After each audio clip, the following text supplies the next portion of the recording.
Hola, ¿qué tal? Estoy realmente encantado de estar aquí y aunque mi personalidad no sea tan carismática como la de Jorge, créanme que estoy feliz, aunque mi cara diga lo contrario. Y lo estoy más porque es particularmente interesante hablar sobre un tema que me apasiona personalmente. Creo que siempre me ha fascinado la capacidad que tienen las personas para verbalizar sus opiniones, para construir ideas, destruirlas o transformarlas en frente a otras. Y es algo con lo que creo que me he relacionado desde mi etapa universitaria como ustedes, desde que decidí entrar al equipo de debate de la universidad y entrenar para competir, hasta, seguramente alguien hace debate aquí, hasta mi vida profesional en la que prácticamente una gran parte de mi trabajo se dedica a entender por qué la gente cree en lo que cree y cómo esas percepciones los llevan o nos llevan a tomar decisiones políticas a posteriori. Entonces, el diálogo me parece un gran paraguas que podría ayudarnos a iniciar conversaciones respecto a estos temas y como es un tema extenso y complejo, creo que vale la pena comenzar cuanto antes y como diría un dentista, hay que hacer esto de manera rápida e indolora. Lo primero que quisiera conversar cuando hablamos de diálogo es discutir las ideas, porque de nada serviría hablar básicamente en un monólogo durante 20, 30 minutos diciéndoles por qué esto es bueno, cuando deberíamos hacer un análisis más constructivo sobre qué compone el diálogo.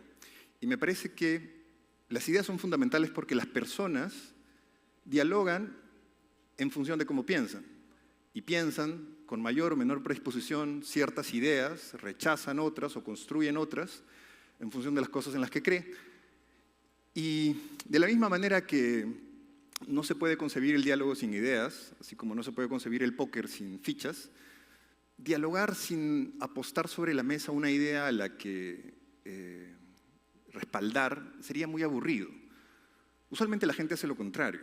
La gente apuesta todo en all-in a una idea que cree suya y que vincula con su identidad y que da incluso hasta la vida por ese tipo de ideologías, preceptos.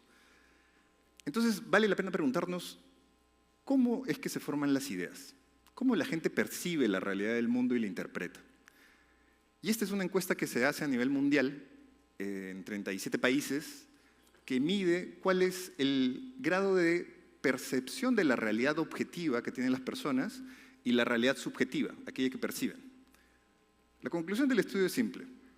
La gente distorsiona la realidad y lo distorsiona de manera sistemática, la distorsiona.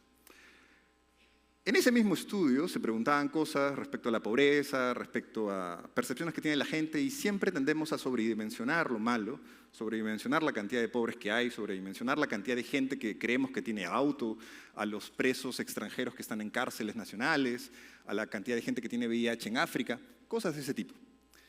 Pero lo curioso es que lo hacemos de manera sistemática y fallamos mucho. En ese mismo estudio se hizo la siguiente comparación.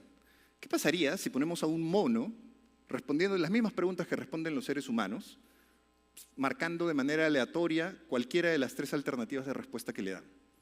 Bueno, ese mono tendría más respuestas correctas de las que tiene un humano. Y es así por una sencilla explicación. El gran nivel de respuestas incorrectas que tienen las personas respecto a cómo perciben las cosas se explica en función de una cosa. Existen sesgos. Y los sesgos condicionan la manera en la que se procesa la información y generan juicios incorrectos sobre lo que es. ¿Cómo estamos nosotros a nivel mundial?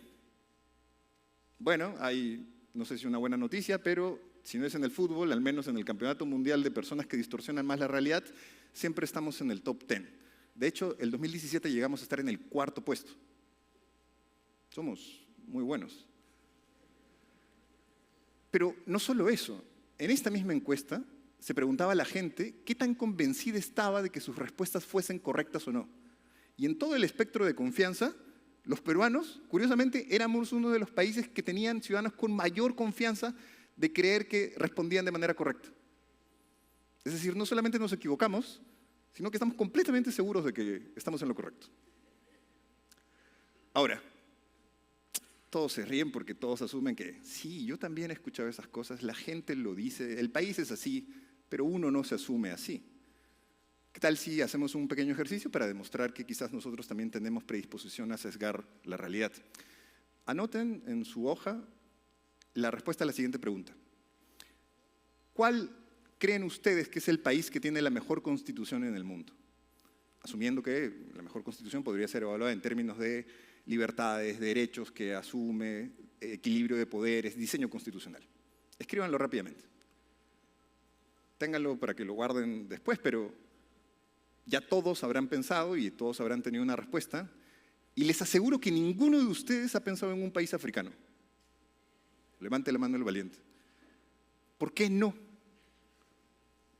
La Universidad de Cambridge hizo un estudio que es quizás uno de los estudios más completos de estudio de constituciones desde los últimos 200 años y ha elaborado una comparación entre más de 100 constituciones y detalló en función de indicadores que Kenia, el país africano, Kenia, era uno de los países con la mejor constitución del mundo. Hasta la actualización del 2016, en segundo puesto le seguía Zimbabue. ¿Por qué? Porque no necesariamente el hecho de tener una buena constitución garantiza automáticamente que tu realidad cambie.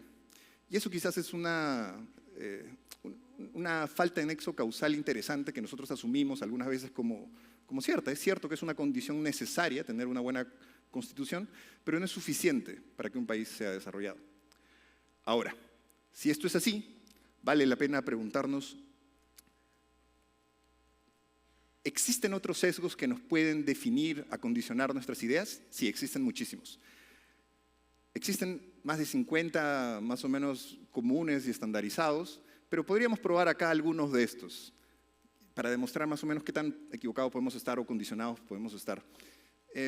Piensen en esto, piensen el mercado de las ideas y de la política en general como un mercado de marketing en el que se venden productos y si yo le vendiese un producto como un yogur que vendo con la idea de que es un yogur 10% libre de grasa, ¿quién quisiera comprarlo? Es 10% libre de grasa, a nada, es interesante. Y ahora, si les dijesen que hay otro yogur 90% contenido grasoso, ¿quién quisiera comprarlo? Obviamente, yo estoy a dieta y no quisiera hacerlo. Curiosamente es el mismo yogur.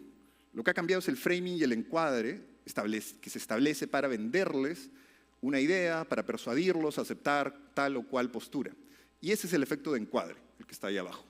Existen sesgos de confirmación, como el hecho de que alguien podría salir a refutarme y decir, yo leí un estudio de la universidad por correspondencia de tal sitio que establece que la mejor constitución del mundo es la de mi país. Seleccionar de manera intencional, buscar y memorizar solo aquella información que valida lo que yo ya creo o conocimientos preexistentes es el sesgo de confirmación, allá arriba. Y el último, quizás el más interesante, el efecto Dunning-Kruger, que seguramente todos ustedes también lo han experimentado cuando conocen a algún compañero que por ver un documental en YouTube o básicamente por ver un par de videos en TikTok se cree experto en el tema y comienza con una convicción alucinante a hacer afirmaciones sobre eso porque cree que es lo correcto y es una voz experta sobre el tema.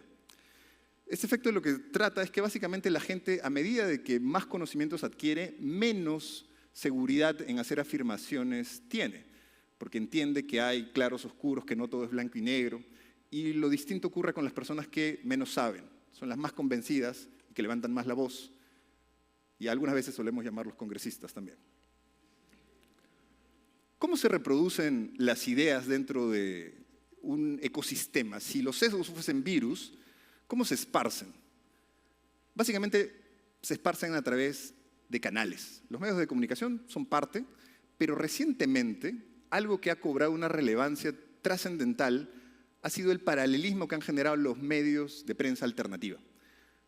Ustedes se podrán identificar con alguno de estos titulares, que seguramente a varios aquí les habrá generado la necesidad de hacer clic, o que son el tipo de información que consumen dentro de sus burbujas de convicción. Los medios de prensa alternativa generan ecosistemas formativos, y no son solo los únicos, son los círculos de amigos, son las universidades, son las escuelas, son todo un aparato que genera un ecosistema para generar convicciones acerca de lo que se cree. ¿Y esto es peligroso? Digamos, ¿cuál sería el problema de que la gente crea en cosas que no son ciertas? Como el 10% de estadounidenses que cree que la leche chocolatada es producto de vacas color café. Que es cierto, hay 10% de gente que cree eso. No parece inofensivo. Pero ¿qué pasa con el 7% de brasileros que cree que la Tierra es plana? Estamos hablando de 14 millones de terraplanistas. Y hablamos de una cantidad significativa de masa con potencial de articulación política que, al igual que los terraplanistas, podrían extrapolarse a otras ideas, como los neonazis en Alemania, como cualquier grupo extremista radical de izquierda o de derecha. Porque hay prensa alternativa de izquierda tanto como de derecha que alimentan esos círculos de desinformación. Nosotros hicimos un estudio desde el Centro Uñac en el que analizamos cuál era la labor de la prensa alternativa durante la conflictividad del año pasado. Y vimos algo interesante. Si comparásemos el alcance que han tenido los principales canales de prensa alternativa con aquellos 5 principales influencers de la encuesta de poder de ese año, que son los que están en anaranjado, quizás más conocidos también por ustedes, vemos que hay una diferencia enorme. La prensa alternativa suele tener una productividad gigantesca, tanto en visitas de canales, como en producción de productos por semana, como finalmente en minutos. Todo ese aparato industrial de producción que alimenta una maquinaria de creación de conocimientos, ideas, percepciones y posturas políticas, es a lo que ustedes se van a ver expuestos. Y a lo que todos nos vamos a ver expuestos. Y a lo que seguramente alimentará parte de sus convicciones a futuro, ya las alimenta. Bajo ese contexto, ¿cómo es posible entonces entender qué condiciones son aptas para el diálogo? ¿Cómo es posible salir a debatir con una persona que está abiertamente ideologizada, que tiene convicciones casi dogmáticas, que cree saber la verdad, y no, digamos, desfallecer frente a una pelea desigual en la que estamos enfrentados a monos con ametralladoras? Pero se dan cuenta del framing de verse siempre como, de manera purista, como aquellos que no pueden cometer esos mismos errores, porque quizás algunas veces el rol del mono se intercambia y nosotros también solemos cometer los mismos errores que cometen aquellos que criticamos cuando debatimos o dialogamos. Y por eso les quería presentar un par de casos interesantes que a mí particularmente me llaman la atención. Cuando en el 2000, hace más o menos 10 años atrás, era capitán de mi equipo de debate, en la universidad teníamos que organizar un torneo de debate internacional que organizábamos todos los años, y para ese año pensamos en algo distinto y yo propuse la idea de, si estamos trayendo a la élite del circuito latinoamericano de debate, ¿por qué no los llevamos a debatir a la Plaza San Martín? Y algún loco me siguió la idea y dijo, sí. Alquilamos 3 buses, jalamos a todos los participantes del torneo y de manera intempestiva, un día antes, los llevamos a debatir a la Plaza San Martín. Les pusimos 5 temáticas, les dimos moderadores, asumimos un esquema ideal de cómo podría ser debates interesantes, paralelos dentro de la plaza. Y me encantaría decir que fue una experiencia motivadora, gratificante, generadora de empatía y cosas por el estilo, pero la verdad es que no salió nada cercano a eso, porque fue estresante, fue traumático incluso para algunos. La gente comenzó a discutir de manera intestinal y visceral, emocional. Debatientes que en laboratorio debaten de manera argumentada y racional, terminaron discutiendo pico a pico con personas que creían cosas opuestas, y aquellos que no discutían de manera, digamos, poco alturada, se quedaban en silencio y no emitían opinión porque creían que no valía de nada. Entonces, poco a poco se comenzó a juntar la gente y comenzó a ser más un campo en el que el rol del moderador prácticamente no servía y todo se fue más o menos al tacho hasta que decidimos tomar helados y nos fuimos de regreso. Años después, interpretando lo que pasó acá, me doy cuenta de que podían haber cosas valorables. Pero hay muchas otras cosas que se repiten en el plano profesional y que se repiten incluso en el plano institucional.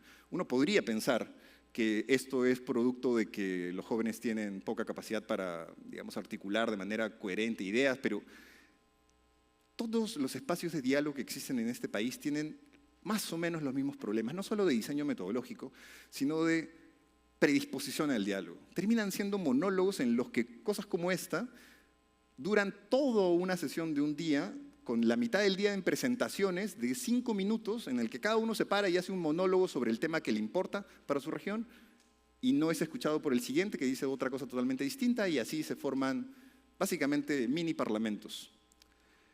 Bajo esas ideas, hay cosas que el Estado debería hacer para mejorar, obviamente, los espacios de diálogo, para que eviten ser espacios simplemente de catarsis emocional, pero hay otras que me interesan más ahora, que es prepararlos a ustedes para que puedan entrenarse, como quien entrena un deporte, en mejorar sus capacidades de diálogo.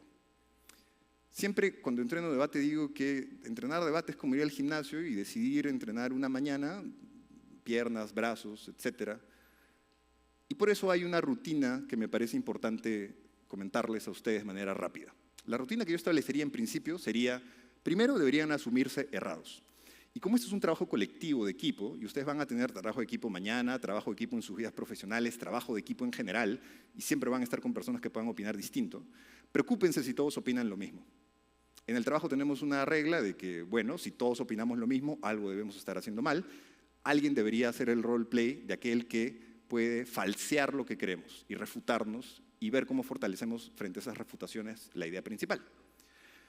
Paso rápidamente a que siempre deberían priorizar lo racional y relegar lo emocional en las discusiones. Nunca deberían asociar que la idea que se está refutando es igual a ustedes mismos, es parte de su identidad. La gente siempre asume que cuando se refuta a alguien, se le está refutando a él, cuando lo que se está haciendo es refutar la idea. Las ideas no necesariamente merecen respeto, las ideas están para ser irrespetadas. Las personas merecen respeto.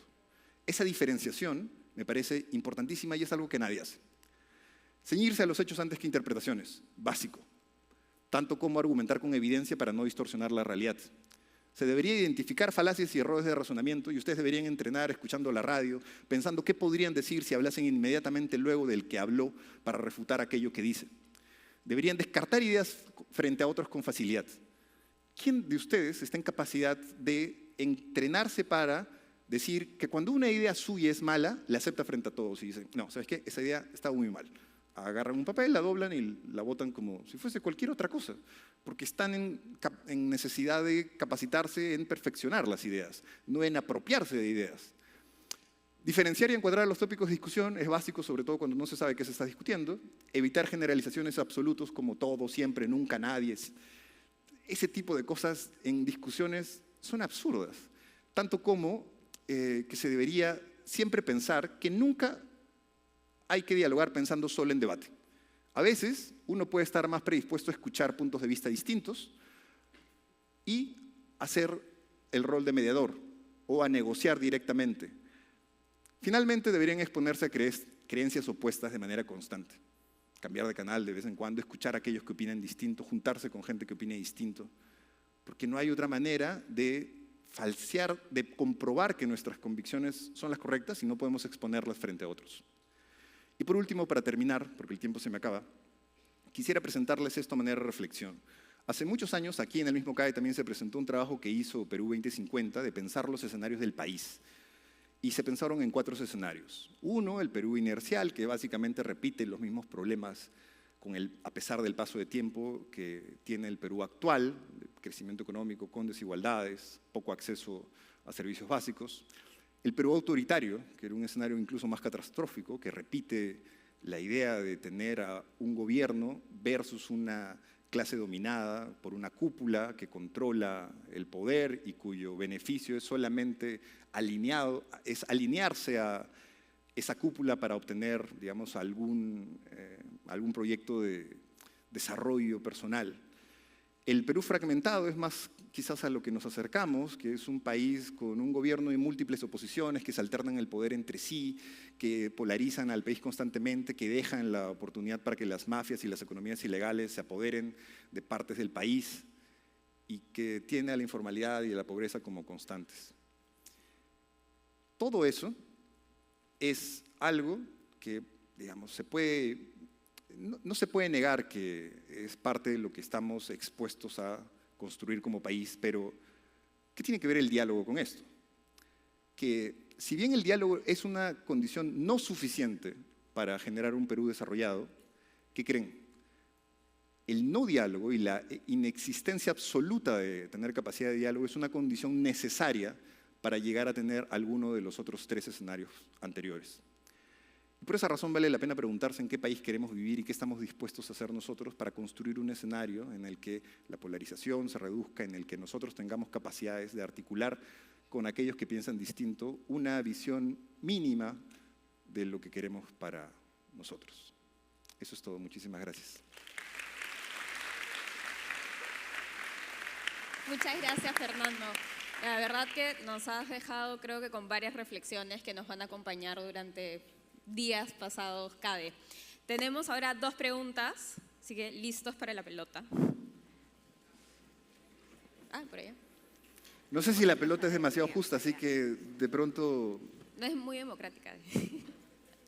Si la tiramos atrás o el más emocionado manda la pelota a aquel que quiera hablar. Ahí está.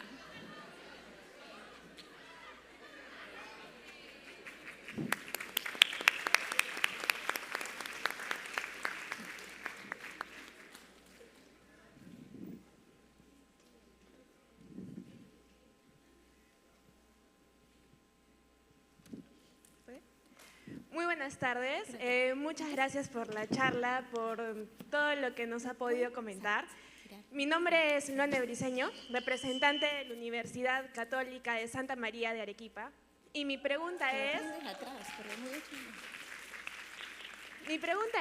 ¿cómo podemos lograr una comunicación asertiva, un buen diálogo con personas que muchas veces se cierran algunas opiniones y que quieren imponer en cierta forma su opinión? Gracias.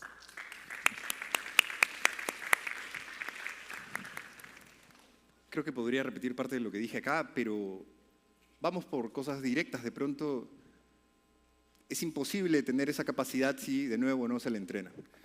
Ustedes podrían comenzar a entrenar esos espacios de debate. Había una experiencia de un ex campeón mundial de debate universitario que contaba que él entrenaba 7 minutos al día frente al espejo, un discurso a favor y un discurso en contra de lo que él creía. Porque siempre se puede encontrar que las personas que piensan de manera opuesta a nosotros tienen algún margen de racionalidad en aquello que creen y pueden encontrar puntos que pueden ser razonables con los que defender una postura incluso en contra.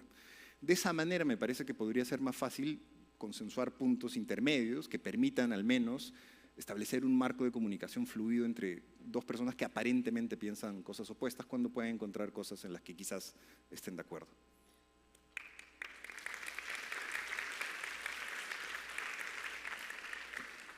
Y me parece que por el fondo estaban bastante animados. Bueno, por allá, quien... Ahí va. Voy.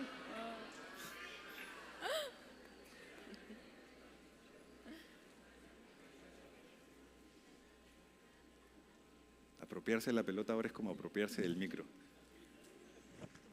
Está bien.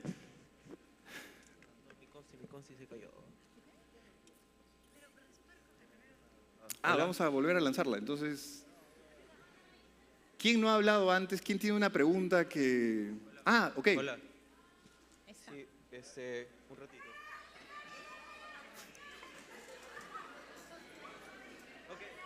Sí, ok. No sé si es que nos alcance tiempo para esa, pero continúa.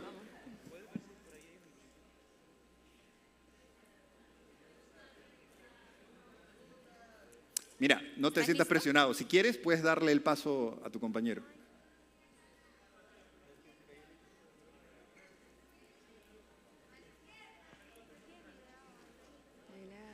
Hola. ¿Sí?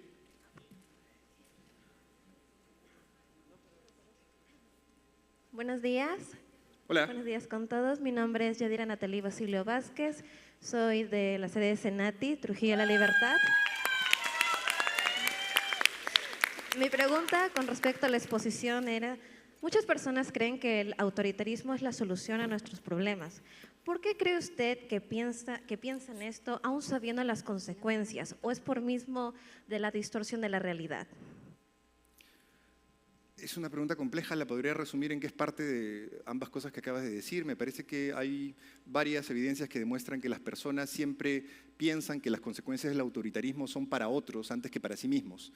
Me parece que esa podría ser parte de la explicación, porque no se asumen las consecuencias de manera personal o directa.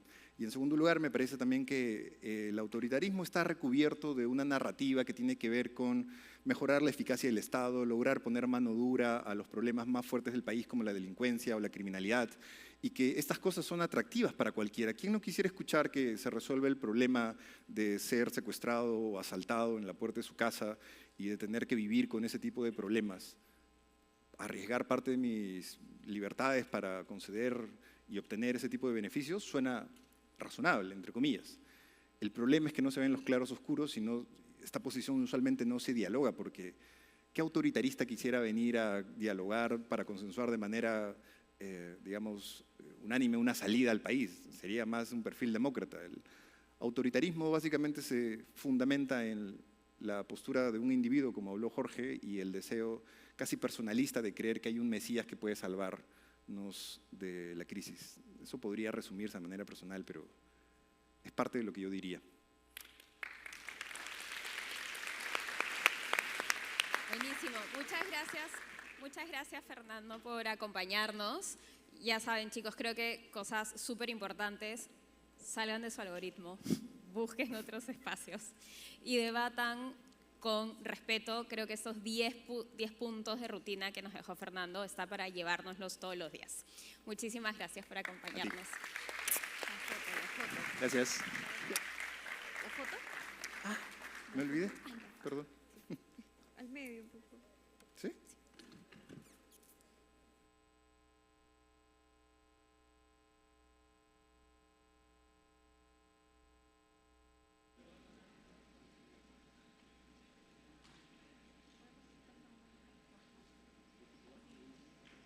Bueno, muchas gracias también a Catherine y a Vanessa. Es tiempo de tomarnos una pausa, un intermedio de 30 minutos. Nos espera afuera un refrigerio. Es un refrigerio por cada cadeísta, así es que los esperamos en 30 minutos nuevamente aquí en el auditorio. Muchas gracias.